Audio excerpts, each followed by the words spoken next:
écouté la parole de Dieu et je vais juste répéter ce que j'ai dit tantôt au premier culte. Il ne s'agit pas d'écouter notre frère dans un exercice oratoire. Il s'agit vraiment de dire, Seigneur, qu'est-ce que tu as pour moi aujourd'hui? Et les moments de prédication sont des moments où nous voulons ouvrir nos oreilles spirituelles. Déjà, ouvrir nos oreilles physiques, ce serait un bon début. Ouvrir nos oreilles spirituelles et dire, Seigneur, je suis venu dans ta maison tel que je suis, avec mes luttes, mes combats. Certains ont pris la voiture, certains peut-être des transports en commun. Seigneur, qu'est-ce que tu as à nous dire? Et ce qui est intéressant, c'est que lorsque nous sommes au moment de la parole de Dieu, ce qui est sûr, c'est que Dieu lui parle. À partir du moment où le prédicateur se base sur la parole de Dieu, évidemment, ce qui sera le cas, je peux vous le dire aujourd'hui. Dieu parle, mais la question c'est, est-ce que je suis attentif et est-ce que je m'attends à recevoir en croyant que Dieu va me parler? Vous savez, j'aime beaucoup cette parole d'Ésaïe où Dieu affirme que lorsque sa parole sort, elle ne revient pas sans produire un effet. En d'autres termes, quand il parle, l'effet est garanti. La question c'est, est-ce que nous laissons Dieu faire cet effet dans nos vies? Cet effet peut être instantané, il peut être pour dans un mois, dans un an, mais le plus important c'est de recevoir. Et ce matin, j'aimerais juste nous inviter à prendre le temps de dire, Seigneur, parle-moi. Donne-moi ce dont j'ai besoin aujourd'hui, dans un mois, dans 6 mois, dans un an. Donne-moi de recevoir cela. Que cela fasse un dépôt dans mon cœur, que ça transforme ma vie, que ça transforme ma destinée. Voulez-vous prier avec moi ce matin? Chacun va prier pour lui. Moi, je vais prier pour moi. Je ne vais pas prier pour vous pour une fois. Je vais prier pour moi parce que moi aussi, je veux recevoir. Ce matin, je prie, Seigneur. Et je prie que ta parole produise un effet dans mon cœur. Seigneur, je viens tout ouïe, physiquement et spirituellement. Et je prie que tu m'instruises ce matin. Je prie que tu me donnes de ne pas être distrait. Même si je connais peut-être des versets qui vont être lus, Seigneur, donne-moi de les redécouvrir à nouveau. Parce que, Seigneur, en toi, il y a tellement de richesses. Seigneur, parle-moi. Seigneur, instruis-moi. Je suis venu dans ta maison, Seigneur, dans une attitude pour recevoir. Seigneur, l'effet que tu promets dans ta parole, je veux le ressentir au fond de mon cœur, de mon âme et de mon esprit. Et ce matin, dans ton autorité, je veux me lever et je viens, Seigneur, contre toute distraction. Je viens, Seigneur, contre tout ce qui peut nous empêcher de recevoir de toi. Je prie, Seigneur, dans le nom de Jésus, que nous soyons attentifs et je prie que toute pensée soit captive à ton autorité, dans le nom de Jésus. Et je prie, Seigneur, que tu nous donnes, et je prie déjà pour la fin du message, que nous ne soyons pas des auditeurs oublieux. Seigneur, je prie que tu renouvelles Tolino, Seigneur, qui a déjà fait un premier culte. Je prie que tu le fortifies dans son corps. Je prie, Seigneur, que tu mettes ta parole dans sa bouche, tout à nouveau, Seigneur, et que sa prédication, Seigneur, repose entièrement sur la puissance de l'Esprit de Dieu. Je te remercie, Seigneur, au nom de Jésus. Amen. Amen. Nous voulons t'accueillir à nouveau. Que Dieu te bénisse. Quatrième fois. Merci Franck. Voilà, bonjour à tout le monde. Malheureusement, on ne sait pas se saluer dans ces moments-ci, si ce n'est qu'on peut se saluer quand même avec la voix, ce qui est le plus important finalement.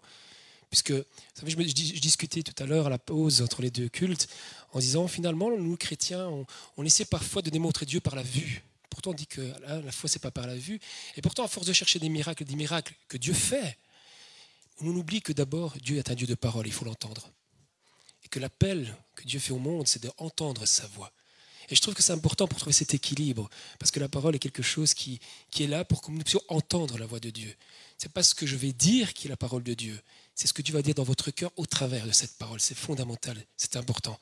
Je remercie Maxime, parce que c'est vrai, tu as dit quelque chose, Maxime, de fondamental pour moi, c'est que la vie, nous n'avons rien mérité. C'est un don, c'est une grâce. En même temps, nous n'avons pas mérité non plus parfois certains malheurs, certaines tristesses qui arrivent dans nos vies, mais Dieu fait grâce et Dieu nous accompagne.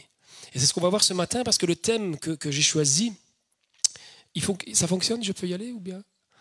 Je n'ai pas l'habitude, donc voilà. Le thème de ce matin, le titre de mon message, c'est la voie du bonheur selon le psaume 1 et le psaume 2. Alors j'aimerais, avant de commencer, lire avec vous ce psaume. Je dis ce psaume malgré que je dis 1 et 2 parce que l'original c'est un seul psaume. Et c'est ce psaume qui introduit finalement tous les autres psaumes qui sont l'expression de l'émotion, des sentiments, des questions que tout être humain finalement peut se poser, que ce soit David ou les autres, on s'y retrouve. Mais ce qui est intéressant, c'est de voir que les deux premiers psaumes, le psaume d'introduction finalement du psautier, est un psaume de sagesse et messianique. Et c'est intéressant parce que ça veut dire que si on veut ouvrir le livre des psaumes, il est important de comprendre l'introduction. Et l'introduction que nous fait ce psaume, c'est justement la voie du bonheur. Alors je vais vous lire le chapitre 1 en entier, il n'y a que 6 petits versets, et je lirai la fin du 2 avec vous. Donc psaume 1, alors je lis dans la version du Semeur, si vous avez une autre version, il y a quelques petites différences, mais ce n'est pas important pour ce matin. Heureux l'homme qui ne marche pas selon les conseils des méchants, qui ne va pas se tenir sur le chemin des pécheurs, qui ne s'assied pas en la compagnie de ces gens qui se moquent de Dieu. Toute sa joie, il la met dans la loi de l'Éternel, qu'il médite jour et nuit. Cet homme prospère comme un arbre implanté près d'un cours d'eau. Il donne toujours son fruit. Lorsqu'en revient la saison, son feuillage est toujours vert, tout ce qu'il fait réussit. Tel n'est pas le cas des méchants. Ils sont pareils à la paille éparpillée par le vent. Aussi, lors du jugement, ils ne subsisteront pas, et nul pécheur ne se maintiendra parmi la communauté des justes. Oui, car l'Éternel prend en compte la voie suivie par les justes, mais le sentier des méchants les mène à la ruine. Verset 10 du 2e. C'est pourquoi, roi de la terre, montrez-vous intelligent. Vous qui exercez le gouvernement en ce monde, laissez-vous donc avertir. Servez l'Éternel avec crainte, et, tout en tremblant, exultez de joie. Ô fils, rendez votre hommage pour éviter qu'il s'irrite et que vous périssiez tous dans la voie que vous suivez. En un instant, sa colère contre vous peut s'enflammer.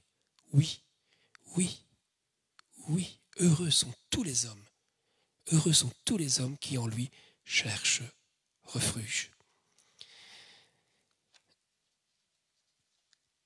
J'étais avec un ami il n'y a pas très longtemps, on discutait ensemble, et vous savez, il est quasi inévitable quand même de parler, autant soit peu, un minimum sur ce qui se passe actuellement, c'est quasi inévitable. Ça prend, même si on ne veut pas en parler, finalement, on est matraqué avec ça, et bon, voilà, ça fait partie de la vie d'aujourd'hui. Et il me disait ceci dans la conversation, on discutait ensemble, il dit finalement, en cette période de Covid-19, est-il encore possible d'être heureux ?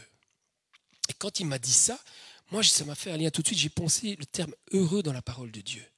J'étais attiré, et mon esprit était orienté vers le psaume 1 et le psaume 2. Parce que cette question a attiré mon attention parce que dans la Bible, le mot heureux prend un sens particulier. La Bible donne un sens qui se différencie de notre vocabulaire quotidien. Nous, quand on parle d'être heureux, la plupart du temps, lorsque nous utilisons le terme heureux dans la vie, de manière générale, ça recouvre finalement le sentiment d'être content, d'être joyeux, d'être satisfait. Dire je suis heureux, ça recouvre quelque chose de positif, mais instantané, momentané. Mais dans la Bible, ce n'est pas une question de seulement instantané et momentané, et nous allons le voir par après. Et moi, je lui ai dit, on continue à discuter ensemble, et c'est vrai que, voilà, vous savez, c'est ça qui est riche, l'homme, Dieu a créé l'homme pensant, donc on a cette faculté de penser, nous sommes d'ailleurs spirituels, ça veut dire qu'on a cette capacité de penser même avec la pensée de Dieu. Et puis en échangeant, je lui ai dit, et finalement, je lui ai proposé une autre perspective. Je lui ai dit, au fond, peut-être, et je dis bien peut-être ce matin, je pars de là, c'est une hypothèse, mais peut-être que le Covid-19 n'est finalement qu'un amplificateur de la réalité de notre vie de tous les jours. Peut-être qu'on n'est pas forcément en train de vivre, comme certains le disent, on est en train de passer le cap vers un autre monde, une autre façon de vivre. C'est vrai qu'il y a plein de choses qui bougent, mais peut-être, je lui ai dit, peut-être que simplement le Covid n'est qu'un amplificateur de notre réalité de vie en tant qu'être humain. Et je lui dis, et je vais te dire pourquoi.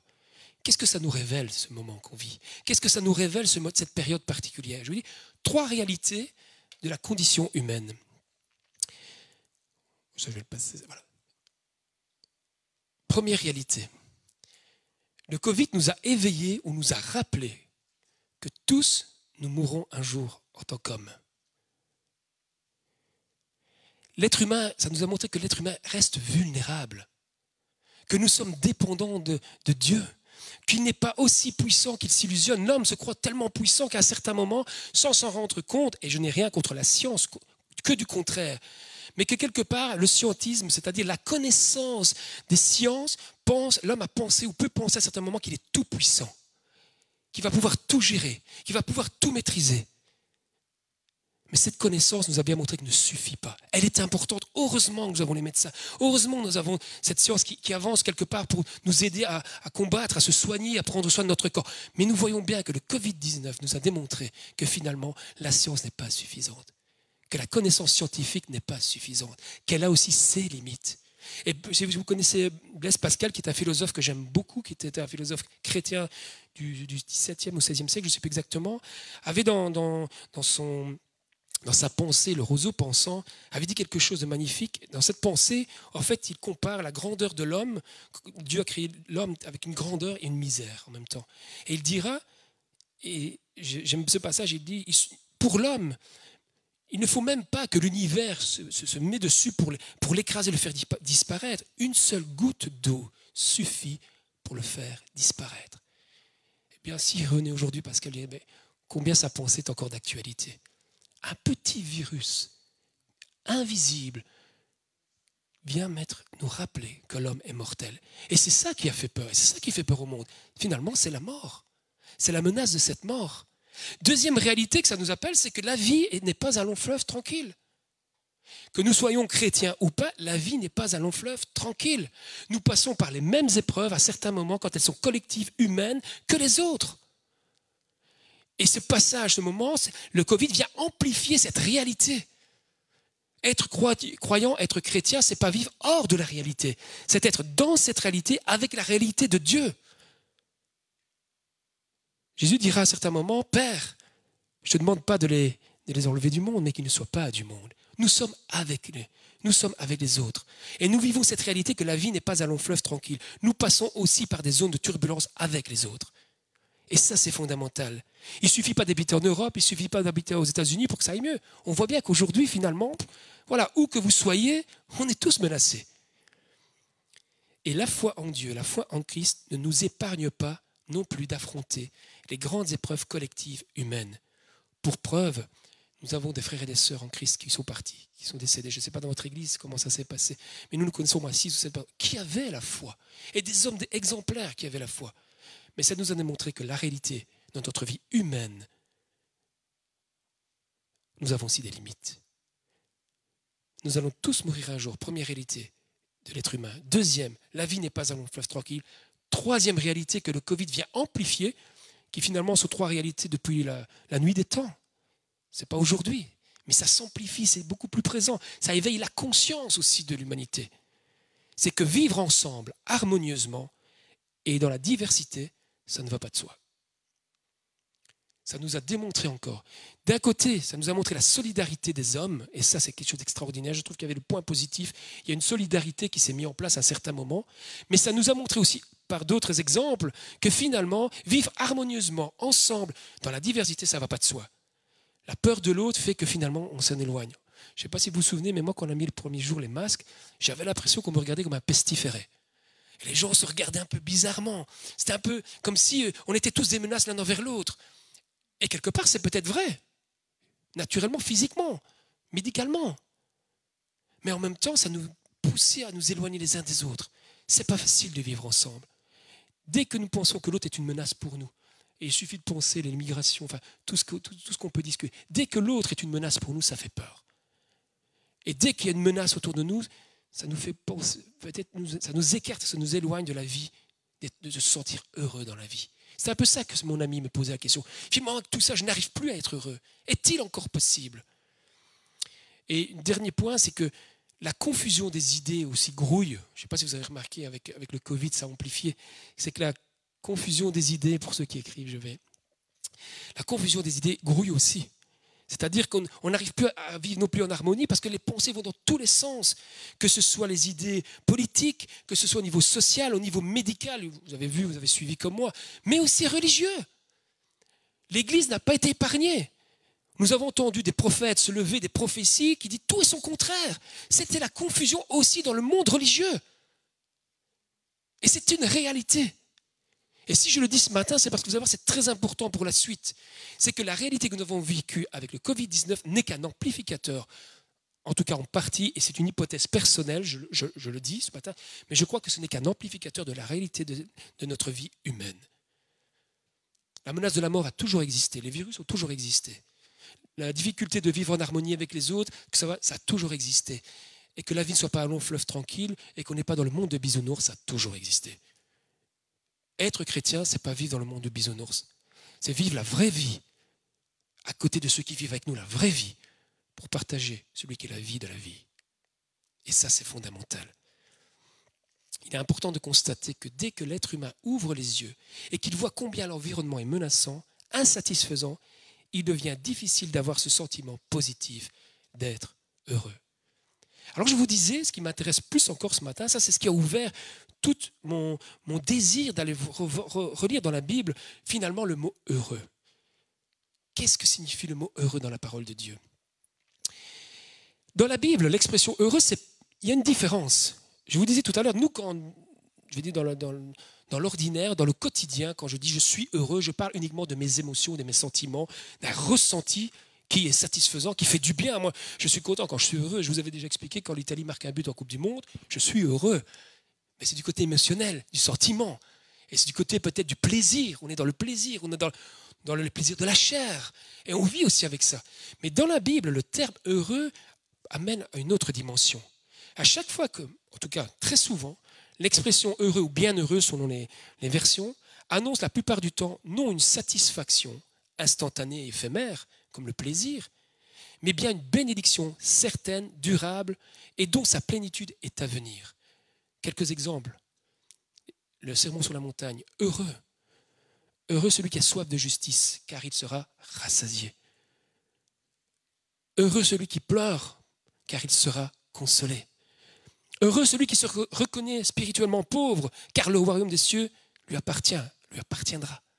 Vous voyez, quand la Bible annonce ou déclare qu'un homme et une femme est heureux ou heureuse, ce n'est pas une question de ressentir un sentiment uniquement. Bien sûr, il est là. Bien sûr, quand je lis ça, il y a quelque chose qui est de l'ordre de la joie. Mais c'est surtout une déclaration de bénédiction sur nos vies. Et ça, c'est fondamental. Savoir si je suis un chrétien heureux ou pas n'est pas la question de la joie pour la version biblique, c'est savoir si je suis dans le chemin de la bénédiction. Et celui qui est sur le chemin de la bénédiction, il est heureux parce que la finalité sera bonne. Sa finalité sera heureuse. Sa finalité sera selon ce que Dieu a prévu pour nous.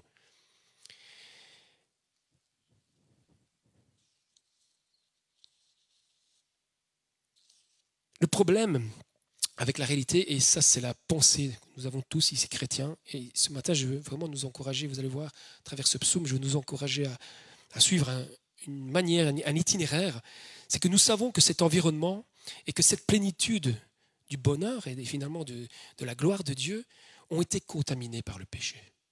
Et nous le savons. Mais nous savons aussi qu'il a rendu, en tout cas que cette plénitude est rendue aujourd'hui en partie encore accessible. Et le psalmiste, dans le psaume 1 et 2, va nous pousser à prendre 3 décisions.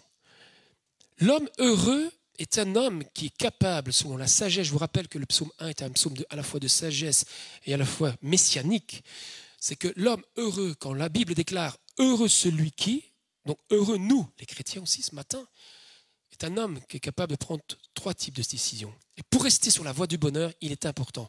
Première décision, renoncer. Je vais y venir. Deuxième décision importante dans notre vie pour marcher sur la voie du bonheur, méditer. Et la troisième, se confier. Ce sont 3 postures, ce sont 3 attitudes, ce sont 3 manières d'agir qui sont fondamentales pour nous si nous voulons rester sur la voie de la bénédiction. Si nous voulons que notre bénédiction qui est déclarée « heureux sommes-nous » puisse aller jusqu'au bout. Renoncer à quoi? Alors vous relirez chez vous le psaume à votre aise, parce que ce matin on n'a pas le temps de reprendre, mais renoncer à quoi? Le psaume nous invite à renoncer à tout ce qui nous éloigne d'un environnement spirituel suffisamment bon. À tout ce qui finalement nous éloigne du salut, à tout ce qui nous éloigne finalement de la voie de Dieu. Nous devons apprendre à continuer, à persévérer, à chercher le discernement pour pouvoir nous séparer de ce qui nous empêche de rester sur la bonne voie. Et c'est fondamental. Alors on le sait intellectuellement, je pense que tout chrétien, on le sait tous, Mais est-ce que dans notre vie, où nous avons cette conscience, est-ce que nous laissons suffisamment le Saint-Esprit nous reprendre cette conscience, nous remettre dans notre conscience que finalement, nous avons des choses à renoncer pour pouvoir continuer à vivre sur la bénédiction et du bonheur. Et ce matin, le but de dire on a des choses à renoncer, ce n'est pas de venir vous dire ah ben vous devez renoncer à ceci ou à cela. Ça n'a rien à voir, je ne veux pas faire du moralisme. Mais il y a une dimension spirituelle qu'il faut comprendre. Que finalement, l'environnement dans lequel on vit, nous avons besoin finalement de le balayer. Nous avons besoin de l'épousseter à certains moments. Rappelez-vous dans la Genèse chapitre 1, qu'est-ce qu'il est écrit? On parle du bonheur. Alors bonheur, la vie bonne et qui rend heureuse. Moi, je le vois comme ça, le mot bonheur en français. Je trouve qu'il est magnifique. Bon, donc une vie bonne qui rend heureuse. Et rappelez-vous dans la Genèse, quand la Genèse nous parle de la création, Dieu crée à chaque jour, à part le deuxième jour, je le disais encore ce matin, mais enfin, à chaque jour, Dieu constate ce qu'il fait, ce qu'il crée, et il dit, et Dieu vit que cela était bon. Et puis on voit presque à la fin de la création, Dieu crée l'homme et la femme, et puis qu'est-ce qu'il dit? Il ne dit pas que l'homme et la femme sont bons, il ne dit rien, c'est très intéressant, pas ce matin, mais je trouve que c'est très intéressant, mais il dit, et Dieu vit que tout ce qu'il avait créé était très bon. Si l'homme a démarré dans le bonheur, dans la plénitude du bonheur, c'est parce que Dieu avait créé un environnement très bon pour lui. Et l'environnement était à la fois physique, à la fois moral et à la fois spirituel. Et ça, c'est extraordinaire. Et donc, la voie du bonheur pour nous, pour chrétiens, pour tout croyant, c'est de finalement se remettre sur le chemin qui nous ramène et qui nous ramènera, selon les promesses bibliques, à cet environnement très bon pour nous. Le royaume des cieux se rétablira, c'est une promesse. L'éternité, nous l'avons reçue et nous la vivrons, c'est une promesse.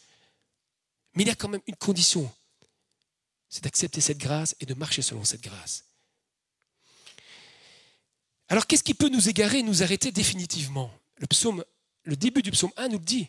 Finalement, c'est le choix de nos influences et le choix de notre nourriture spirituelle.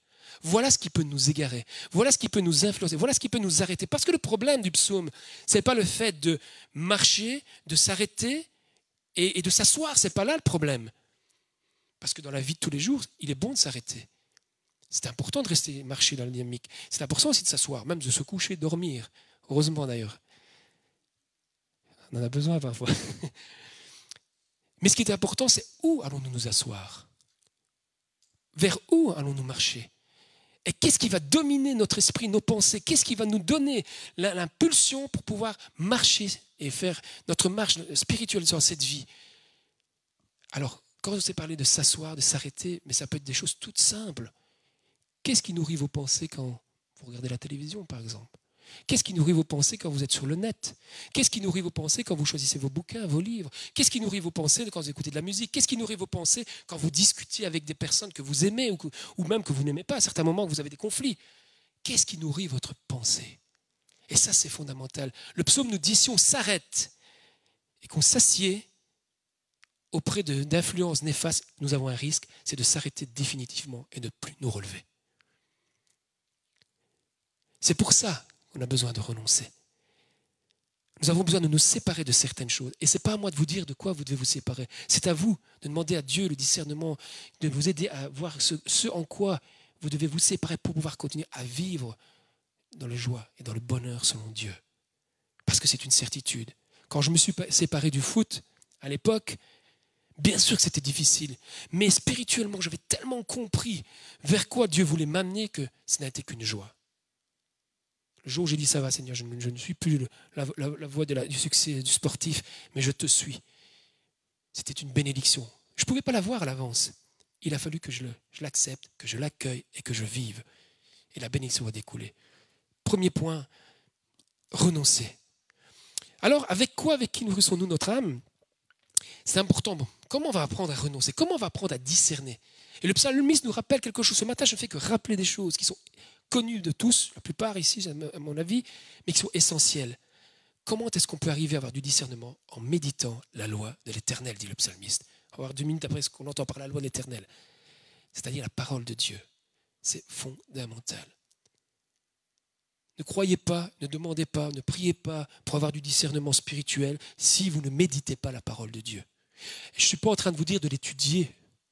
Je ne suis pas en train de vous dire de la lire, de la méditer. Pour moi, c'est fondamental, il y a une différence. On peut étudier intellectuellement la Bible. On peut connaître tous les versets par cœur. On peut, moi je n'y arrive pas, je vous rassure. Mais on pourrait y arriver encore, d'intellectualiser toutes ces choses.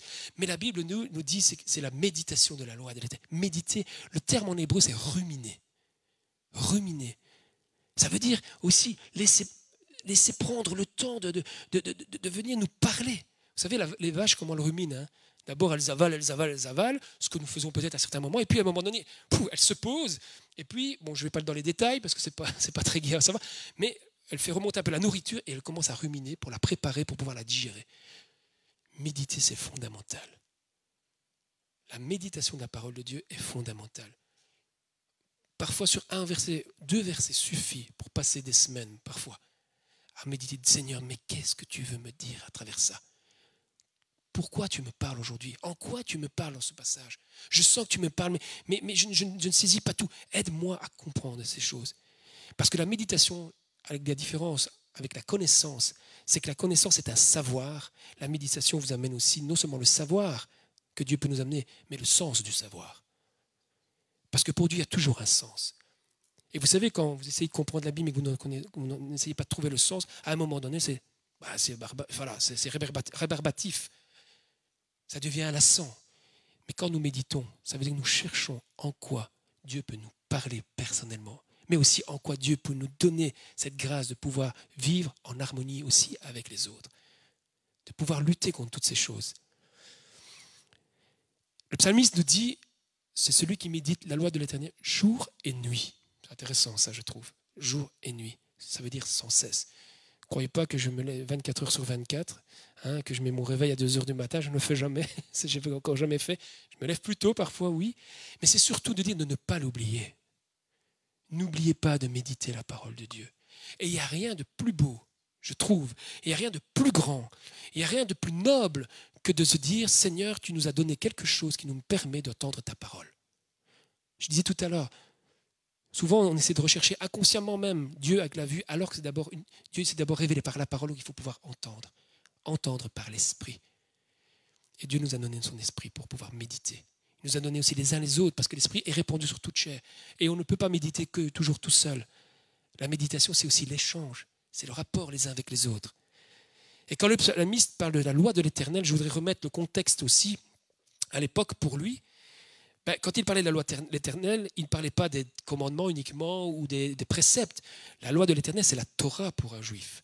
Et pour le psalmiste, certainement qu'il faisait référence à la Torah.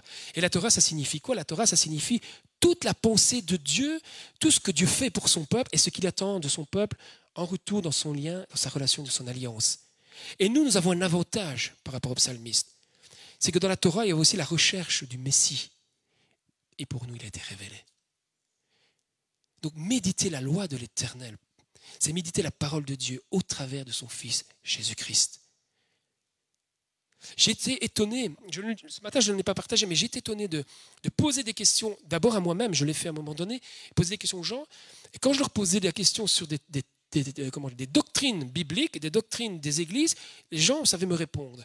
Et quand je voulais demander quel était l'enseignement de Jésus-Christ, donc son enseignement personnel, les gens avaient difficile de répondre. Ce n'est pas une faute, mais je pense qu'il faut faire attention, il faut pouvoir recentrer l'important. La loi de l'Éternel, la parole de Dieu, se découvre, bien sûr dans toute sa parole, mais au travers de Jésus-Christ, qui est la parole incarnée. La parole incarnée, la représentation et la manière dont la parole doit nous éveiller, elle a été mise au travers de Jésus-Christ. Et ce matin, c'est encore un encouragement pour nous.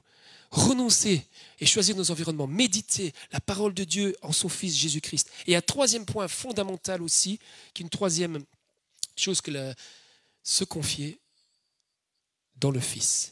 Quand vous lisez le psaume, et je disais, on a un avantage sur le psalmiste parce que quand il parle du Fils, pour eux, c'était le Messie, le grand Messie. Ils savaient et on recherchait. Et si on veut même aller plus loin dans ce psaume, et je vous donne une petite clé, qui est celui dont on parle dans le psaume 1 et 2? Qui est celui ou qui tout réussit? Quel est celui qui arrive à fond, à marcher parfaitement dans tout ce qui est indiqué? Vous ferez le parallèle avec Christ et vous verrez. que le but aussi des psaumes, c'est bien sûr parler de nos émotions, de nos sentiments envers Dieu, mais c'est aussi la recherche du Messie au travers de l'histoire. Et donc ce psaume nous rappelle que la sagesse biblique, c'est marcher selon le chemin de Jésus-Christ, selon son enseignement, selon sa parole. Mais pour ça, il faut pouvoir renoncer à certaines choses. Il faut pouvoir la méditer pour se séparer. Dieu est un Dieu de séparation. La création a été créée en séparant les choses. On vit avec, mais on se sépare en même temps. La lumière et les ténèbres. Séparer les eaux. Vous comprenez? Spirituellement, il y a quelque chose de fondamental. Demandez à Dieu de pouvoir méditer sa parole. De quoi dois-je me séparer pour continuer à marcher sur ta voie? Non pas pour éjecter les autres, ça n'a rien à voir. Je parle spirituellement. Qu'est-ce qui, dans les pensées, qu'est-ce qui, dans ce qui me nourrit mentalement, spirituellement, moralement, m'écarte et m'éloigne de la pensée de Dieu? Jésus dira à un moment donné que la vie éternelle, c'est qu'ils te connaissent, toi, au Père. Il priait pour ses disciples à ce moment-là. La vie éternelle, le salut, le bonheur, c'est qu'ils te connaissent, toi, au Père. Et s'ils te connaissent, alors ils auront le bonheur. Ils seront bénis parce qu'ils auront cette vie éternelle. Ce bonheur absolu que nous cherchons tous, mais que nous ne connaissons pas. Que tous les philosophes se sont posé la question, qu'est-ce que le bonheur? Qu'est-ce que la vie bonne? Tous les philosophes, en tout cas de l'histoire de la philosophie, on voit bien que c'est une question fondamentale. Mais la parole de Dieu nous donne réponse à cela. Et à un moment donné, alors quelqu'un dira, est avec Jésus, mais alors, montre-nous le Père. Je vous dis tout à l'heure. Je ne sais pas pourquoi, nous les humains, on cherche aujourd'hui au niveau de la vue, comme si on n'avait qu'un seul sens, la vue, la vue. Et déjà Jésus dira, mais écoute Philippe, celui qui m'a vu a vu le Père. Mais si tu as entendu mes paroles, si on lit bien, si tu as entendu tout ce que j'ai raconté, tout ce que j'ai dit, tu as pu voir le Père. Parce que Dieu est esprit avant tout. Dieu est un être spirituel avant tout. Alors on ne sait pas vraiment qui est Dieu, comment il est. On a une part de sa connaissance. Il dira, celui qui m'a vu a vu le Père. Dès lors, et ça c'est une bénédiction pour nous ce matin, dès lors, heureux, et c'est nous, on parle de nous là, écoutez bien, heureux celui qui croira sans voir. Moi je n'ai pas vu le Christ ressuscité. Je n'ai pas vu tout ce qu'ils ont vécu. Mais j'ai une réalité, une révélation dans mon cœur. J'ai une révélation dans ma vie, comme chacun d'entre nous. Heureux, dès lors, celui qui croira sans voir, qui mettra sa foi en celui qui a été révélé. Maxime, tu dis tout à l'heure, une fois de plus, tu as eu quelque part la révélation de Dieu. À sa manière pour toi.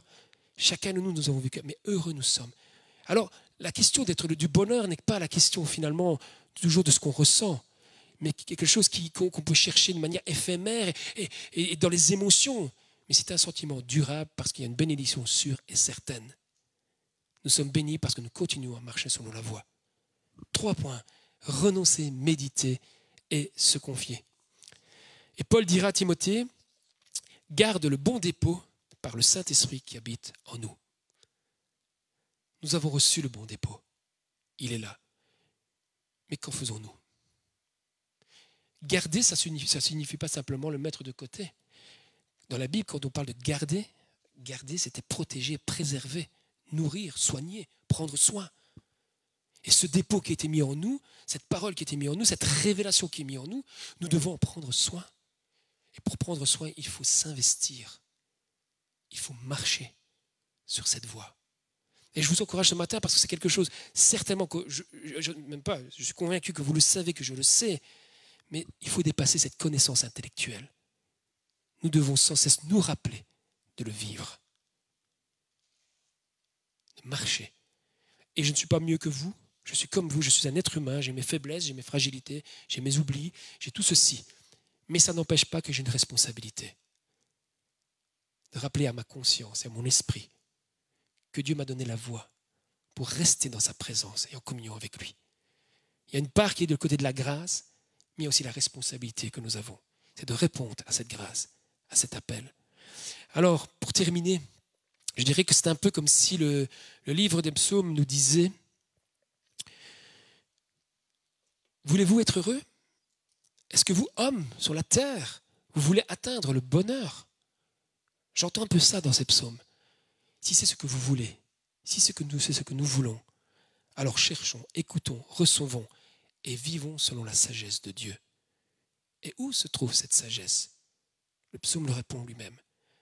Psaume 1, verset 3, dans la loi de l'Éternel, dans la parole de Dieu, en Christ qui est la parole incarnée, qui est la révélation de cette parole, qui est l'enseignement de cette parole, qui est la manière dont il faut pratiquer et interpréter la parole de Dieu. Et au psaume 2, verset 9, et dans le Fils, qui est le Messie, le Messia. Jean confirme, je l'ai dit tout à l'heure en disant que la parole de Dieu incarnée qui s'est faite chair est Jésus-Christ. Voilà le chemin du bonheur, voilà le chemin que nous avons emprunté. Mais si nous voulons rester sur ce chemin, il est fondamental de prendre conscience que nous avons une responsabilité et que cette responsabilité, c'est aussi notre part. Dieu ne nous a pas créés comme des pantins. Bien souvent, moi quand j'étais petit, j'avais toujours l'impression, quand on parlait de l'Esprit de Dieu, j'ai toujours cette image, j'avais toujours l'impression que Dieu allait mettre quelque chose dans ma tête, un peu comme un disque dur aujourd'hui, et puis que j'allais vivre selon le disque dur, et voilà, et que j'avais plus rien à faire. Non, non, non. Le Saint-Esprit éveille notre conscience. Tout ce que Dieu fait est dans notre conscience, puisque Dieu nous laisse libres. Mais il nous fait la promesse par le Saint-Esprit que si on le cherche, il nous parle, et que si on l'entend, notre responsabilité, c'est d'y répondre. Et je suis convaincu que la voie du bonheur passe aussi par ces 3 points fondamentaux. Entendre ce qu'il faut renoncer, entendre ce que la parole veut nous dire, la parole de Dieu veut nous dire, et le 3e point, se confier totalement dans le Fils de Dieu. Alors je termine en disant et en lisant, nous traversons les mêmes turbulences que tous ceux avec qui nous vivons dans ce monde naturel. Les turbulences naturelles, nous les traversons aussi. Ce n'est pas parce que nous sommes chrétiens que nous sommes épargnés. C'est certain. Mais, et c'est ça notre mais, c'est que Dieu nous accompagne afin que nous prenions soin de notre environnement physique, moral et spirituel. Nous ne sommes pas du monde, mais nous sommes dans le monde. Et il est fondamental de rechercher cet environnement, de prendre soin, en nous appuyant sur la foi en Jésus-Christ. Nous n'avons pas tous le même destin. Notre vie ne s'arrête pas ici en tant que chrétiens. À notre passage sur terre, notre vie a une destination. Nous avons une destination, une destinée particulière, une finalité qui est une bénédiction. Voilà pourquoi la Bible déclare que nous sommes heureux. Quand vous lirez le mot heureux dans la Bible, ne le voyez plus uniquement du côté de notre plaisir personnel, mais dans la bénédiction que Dieu déclare sur votre vie, si vous êtes sur le chemin, puisque nous sommes sur le chemin. Heureux sommes-nous les chrétiens qui avons choisi de vivre en méditant la loi de l'Éternel, la parole de Dieu, c'est-à-dire en nous laissant éduquer dans sa parole au travers de son Fils Jésus-Christ. Nous connaissons, et je termine avec ça, nous connaissons le virus spirituel le plus virulent. La souche de toute chose, c'est le péché. C'est-à-dire le détournement de notre dépendance à Dieu. C'est ça le péché, c'est rater la cible. L'homme, quand je parle de l'homme, l'espèce humaine, de manière générale, a voulu se détourner de Dieu, et en se détournant de Dieu, finalement, a raté la cible, sa raison de vivre. Vous allez voir le sens de la vie avec Franck, j'ai vu, donc, à mon avis, ça va rejoindre ces pensées. Mais nous en connaissons le vaccin, et c'est ça qui est fondamental. Le vaccin, c'est la foi en notre Seigneur Jésus-Christ, c'est marcher sur la voie du bonheur, la voie de la bénédiction. Dieu déclare sur nos vies que nous sommes heureux, et notre responsabilité à nous, c'est d'user de cette prescription spirituelle dans notre vie de chaque jour. Voilà ce que je voulais vous partager ce matin pour vous encourager.